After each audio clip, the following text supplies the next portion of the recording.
Hello and welcome everyone to a new video on your channel, Mr. Tech Tips. Before watching the video, don't forget to subscribe to our channel and don't forget also to like this video.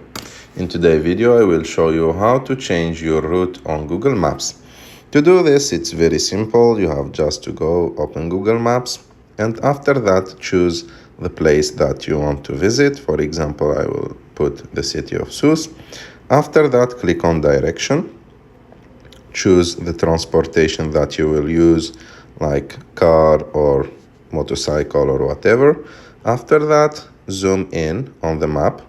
And as you can see, there is like two roads here, for example, one with like strong blue and the other one with soft blue. So if I want to change my route from the strong blue to the soft blue, I will just click on the soft blue like this, and as you can see, I changed my route to the other route.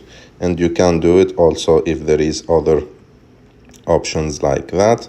You can use them. For example, I can use it also here. I hope that you like this video. If you like this video, don't forget to subscribe to our channel to like this video, and see you in the next one.